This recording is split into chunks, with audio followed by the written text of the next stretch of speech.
Hello and welcome to yet another episode of the Common Fan Podcast. I know we've been missing in action for a while, but the Indian team's been more than making up for it by playing a game of cricket every other day, to the point where it's so saturated that even hardcore cricket buffs like us have sort of tuned out at some point.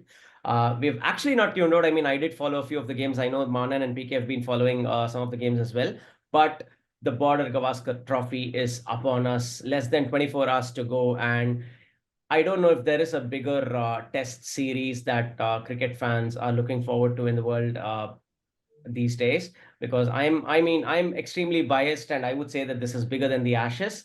Um, so I will. On that note, look, we all know what happened in the last two Border Gavaskar trophies that India went to Australia to play.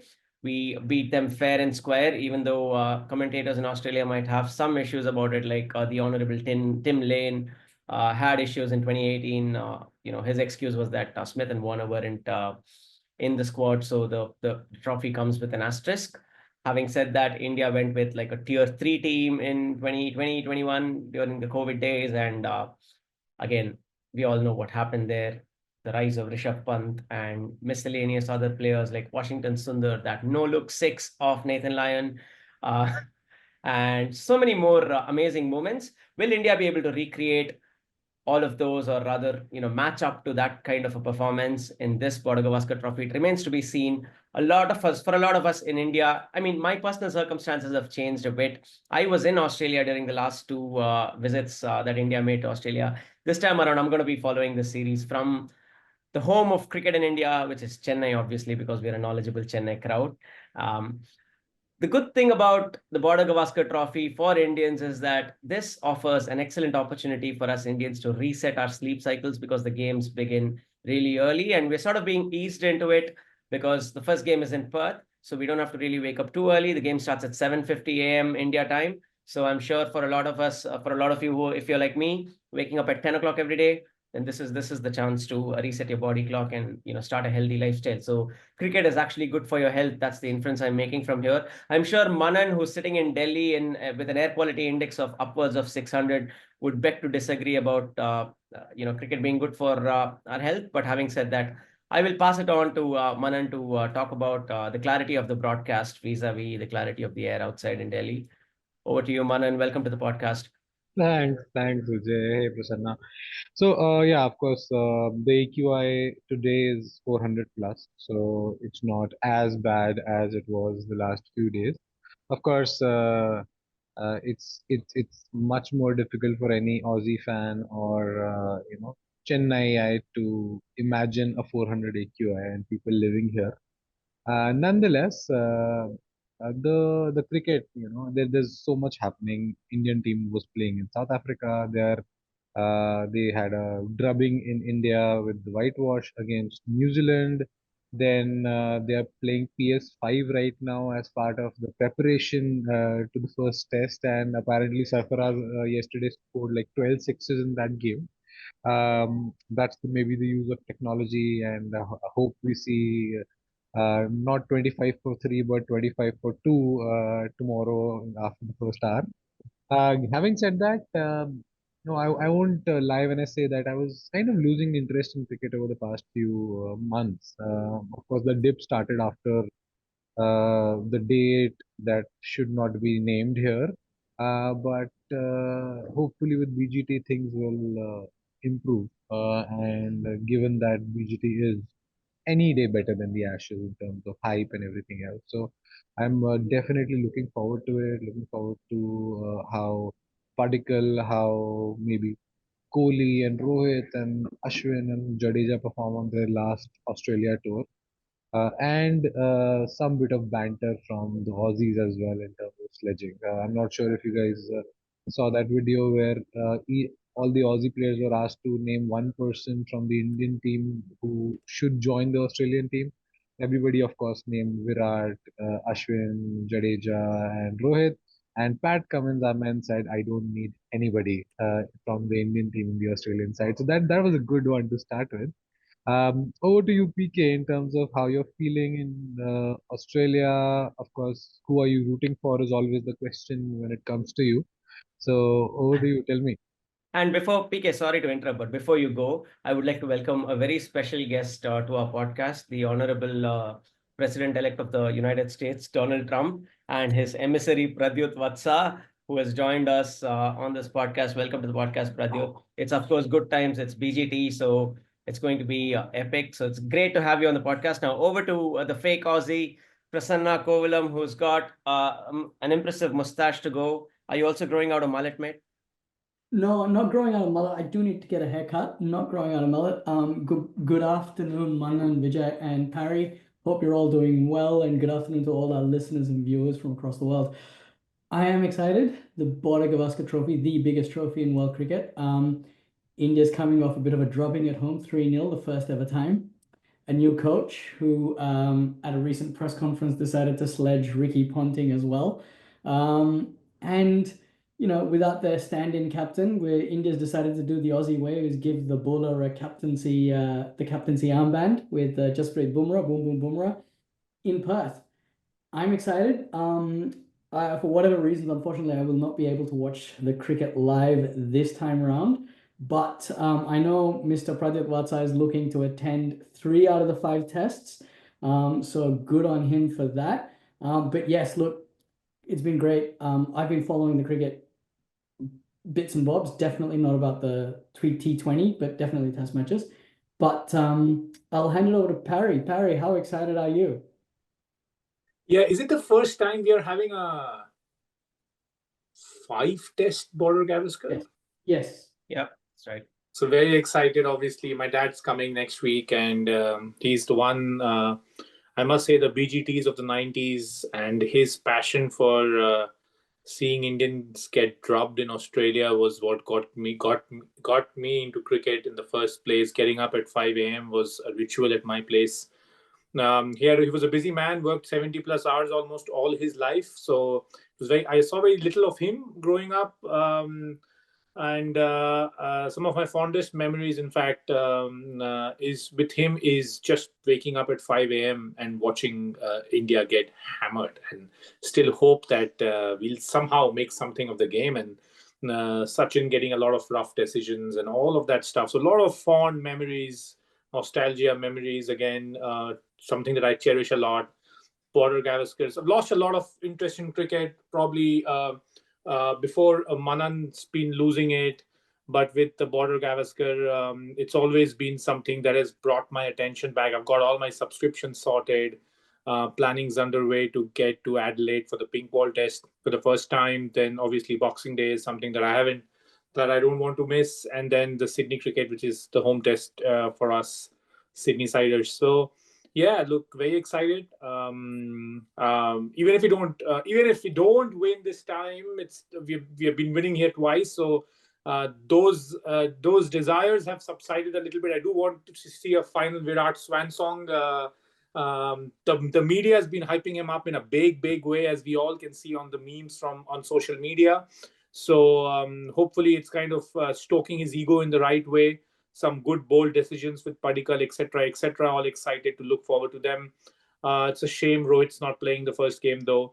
And how amazing is the Optus Stadium? I mean, the infra that they've built. It was showing a helicopter view of the stadium and the shot around that. It's phenomenal what they've built there. So obviously typical Aussie efficiency there, and love for aesthetics and opulence.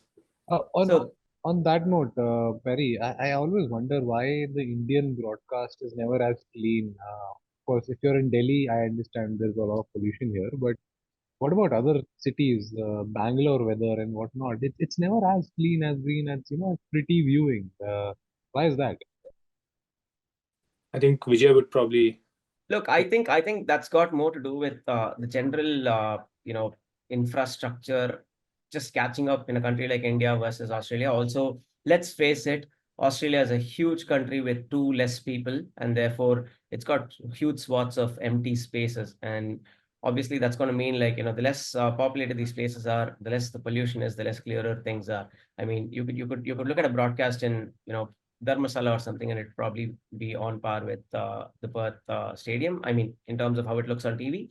I feel like that really is the difference. Apart from the fact that I don't think Australians are aggressively into pan masala the way we are. And so that also, sort of plays a bit of a role. Now, Pradyut, did I hear you already admitting sort of defeat, or rather, somewhat coping with the possibility of an Indian defeat? And the reason I ask this is because of India's recent form in tests. We just got, like everyone here said, drubbed 3-0 at home by a New Zealand side that actually got drubbed 2-0 in Sri Lanka, right? Or was it 1-1? It was 2-0. Yeah. No, all I was saying was that, of course, you always play to win. As a casual sports person myself, you never go into the field to lose. You always play to win. But the heart is full with the two last series wins. That's what I was going for. Seeing that in my Mate, lifetime. if Australia had thought of that, if Australia had their hearts full when they won the World Cup in 1999, they wouldn't have gone ahead and won all of those True, World true, Cups true. Yeah, subsequently. yeah. So No, I your get what heart you're can't saying. ever be full of Indian victories, man. It's the BGT. We've got to win this. Do we have the team to win this? That's going to be my next question, and I will pass this to PK first. Because he might start talking about the Australian team, which is fine. Let's talk also about Australian teams, because I hear that Indian podcasters tend to be too fixated on the Indian squad. So let's actually start with what PK thinks of the Australian squad this time. What their strengths are. Are there any new players, exciting players to watch out for? Yeah, I will talk about both squads quickly. I think the Australian team is also going to go into a bit of a transitory phase very soon. Reason why Usman Khawaja is not getting any younger. He's 36. This could be his last home test series potentially. One is already gone. We had that failed experiment with putting Steve Smith as opening. For everyone knows that was vehemently anti Steve Smith opening, but and my thoughts have been vindicated. Who am I looking out for? A new bloke, Nathan McSweeney. I think it's been over 30 years since an Australian opener scored a century on debut. Michael Clarke did it in 2004 in the Bangalore Test match, but he wasn't opening. So a lot of eyes on Nathan McSweeney. He could be the X factor in the opening of the Test series. Now, I think the bowling attack speaks for itself. Cummins, Hazelwood, Stark, Lyon. Lyon actually has a better average at Perth than the quick bowlers. So that's something that's going to be very interesting. On the Indian side, look, I reckon, Vijay, to your point, it's going to be difficult. We're coming off a 3-0 thrashing, and it was a thrashing reminiscent of the Adelaide 36. In fact, it was 46 all out for the first innings for the first Test match in Bangalore. It's going to be difficult. I don't think this Indian team can do it right now.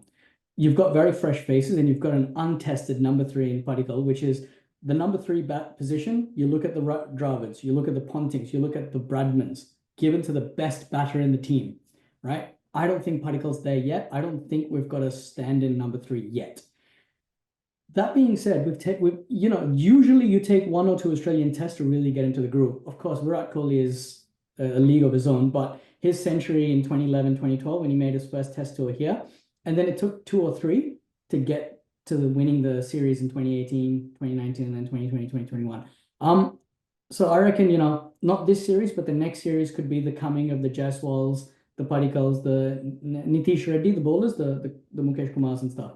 So I'm not too confident, but I think this will be a baptism by fire. And if I know anything about the Indian team now, I think they will definitely take it on board. Manan, what do you reckon? Yeah, I think I totally resonate with what you said on the Australian team, and in terms of form as well. I don't think Steve Smith, Labuschagne, etc. are doing as well as they have done in the past going into the BGT. With the Indian side, I somehow feel mm, not very confident in terms of the combination, the form and whatnot. Unless they miraculously have that, killer instinct that they start with, and Virat fires on guns blazing, all of that.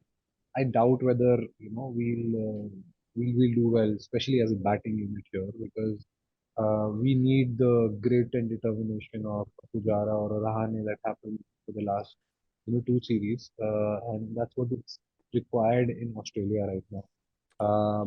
You can't go all hammer and tongs or call it GG ball or bass ball or whatever, right? You can't do that. But I am, of course, hoping for the bowling unit to do well. All these guys, Mukesh and Bumrah, of course, they can exploit those conditions, and I hope that they do. But batting wise, I'm not very confident on how things would turn out. And I'm hoping, things turn out well. Of course, it's a competitive game. Of course, I want India to win, but at least it should not be a drubbing on either side, frankly. A lot more sledging, a lot more masala, and a lot more fun, of course, given that the interest needs to be revised in the game, like I said. Perry, what are your thoughts on this? Yeah, I feel that while I was previously saying that the heart is full, that was more from a sentimental perspective. But if I stack up the two teams, I feel that the batting side on both sides are pretty shit, to be honest. So I think we have the fact that how bad we are is almost matched in equal measure by how patchy Australia are at the moment. They're going to be hit and a miss. I think Travis Head's go-to position is going to be attack, attack, attack, and hit the bowlers out of length. He's not going to survive. If they're making bouncy pitches, he's not going to survive on the basis of his defense. That's pretty clear. I think he's going to live and die with the sword. I think Head is Aussie's response to Rishabh Pant. So it's really going to be a Head versus Pant battle of the lefties who can scruff out the opposition by counter-attacking. And as a result, I feel that because of this very delicate India and Australia batting lineup, then becomes the bowler's game.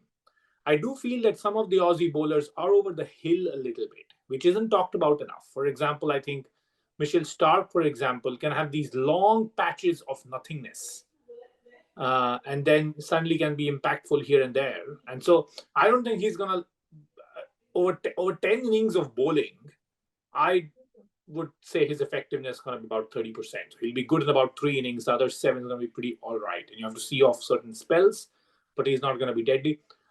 So again, yeah, look, I don't think we don't have a shot. I think winning the series might be a bit hard, but definitely a draw is on the cards. Close spot series is on the cards. Our batting's doing pretty shitty, and so is theirs. And then I think the bowling really is where it's going to, I think, make the difference. How our bowlers can come up. I don't have a lot of hope from Ashwin, so I don't know what our spinning thing is here. I think he's probably will have a new bag of excuses up his sleeve for this over series again. And I feel bad that Lyon will again out wicket him and out guile him as the bowler of choice on these sort of non-helpful wickets. Definitely in these conditions, 100%. So shots on the up. We have that thing where we say, Agarkar is a batter because he's the first Indian batter that had a century at Lords. Every time India was 7 down, we'd be like, Agarkar has a century, he can do it for us. Right. So, look, I have an interesting question for you all. Do you think the absence of key players has proved to be the secret sauce for India in the past? Because we know that Rohit Sharma is going to be missing out, and we are seeing a lot of new names. We've got Devdutt Padikkal, Dhruv Jurel, Nitish Kumar Reddy, Harshit Rana, all these new names, right? So maybe that's because I did hear Usman Khwaja in a podcast talk about how they plan for all these, all our regular bowlers, like they have plans for people like Bumrah, right? But then he was saying that uh, India has this tendency to bring these new bowlers that they've not heard of because they're all coming right off the domestic system or they're coming from like leagues. And suddenly you have no idea what that guy's going to bowl and you don't have a plan for him. Maybe that's what worked in our favor last time as well. We had Natarajan, we had Saini, right? And they were like drafted in. I think by the third game, the most experienced bowler in the squad was Mohammad Siraj, who was playing his second or third game, right? So maybe that's something that India should, I'm not saying they should look to emulate that, but it does look like there might be somewhat of a situation there this time with the batting. That I'll take concluding thoughts from all of you where you might want to address this. The other question I've got is, rather more than a question, it's an observation on the back. Sorry, I'll cut that.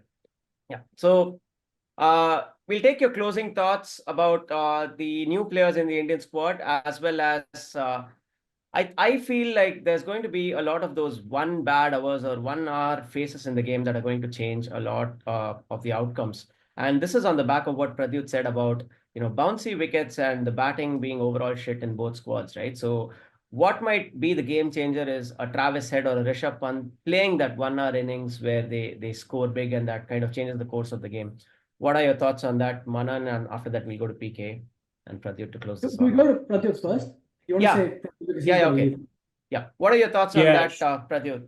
Yeah, thoughts on both the things. So, and I'll finish off with my prediction. So, I think 100% I agree that 1 hour, 90 minutes sort of a swashbuckling innings under pressure, taking on the bowlers, sort of a knock is going to have a big impact. I don't think either side, barring a couple of batsmen, nobody has the defense or the technique to stick around in tough conditions. I'm not expecting these to be docile wickets at all.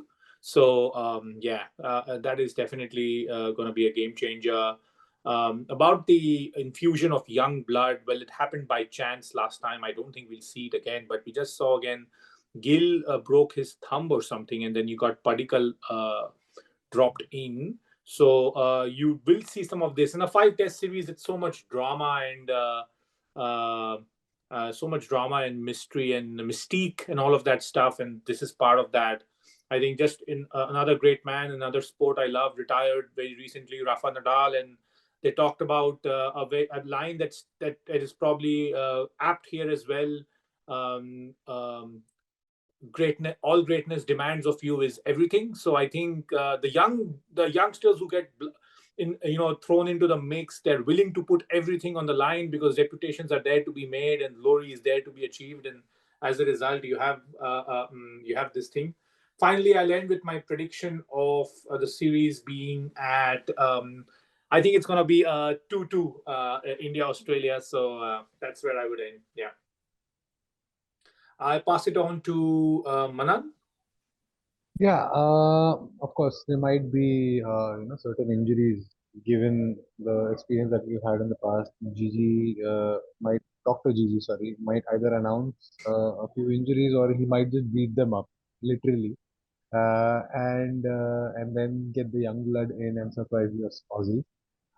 Regarding the predictions, I'd go with like a 3-1 to Australia.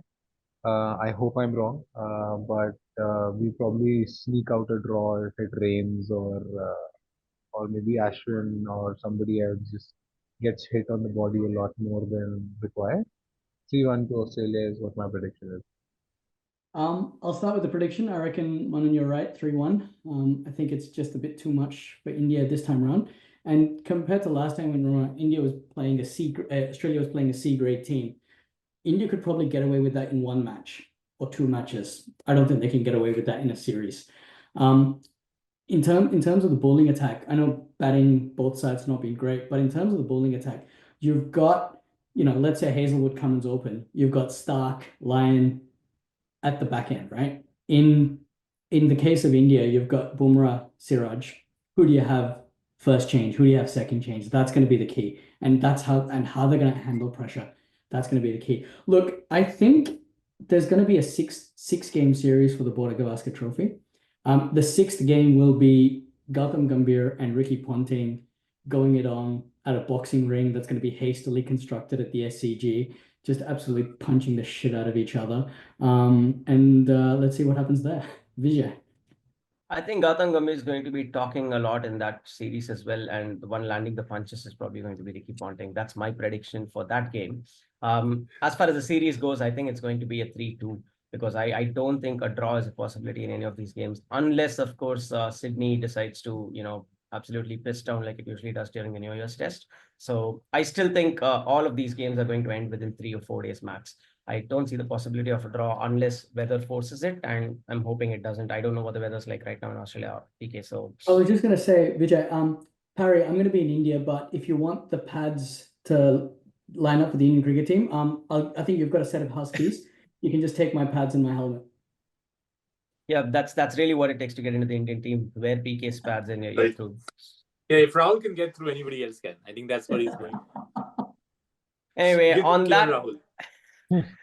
yeah, we haven't talked about KL Rahul, the elephant in the room, I guess. I mean, look, I don't want to like say anything about KL Rahul right now because every time he proves me wrong and then he proves me right. So it's like with KL Rahul, you really don't know what you're getting. So let's just wait for day one of the test tomorrow and see what happens. On that note, sorry, Barry, did you want to say something? Also, in that boxing match, I think Ricky Ponting will have spring in his gloves again. All right. On that note, this has been the podcast. This has been the Common Fan Podcast. Thank you for tuning in, and we are all very excited about the Border Gavaskar Trophy. We will catch you hopefully after the end of the first test or somewhere in between if something really exciting happens, like a 46 or a 36 all out on Australia's part. See you. Take care of yourselves, and do tune into our podcast and share it with your friends and family. Like, subscribe, share, and do all of those things. This is me, Vijay Narayan, signing off. And on this podcast, you had Manan, Prasanna, and our special guest, Pradyut. This is the Common Fan Podcast. See you.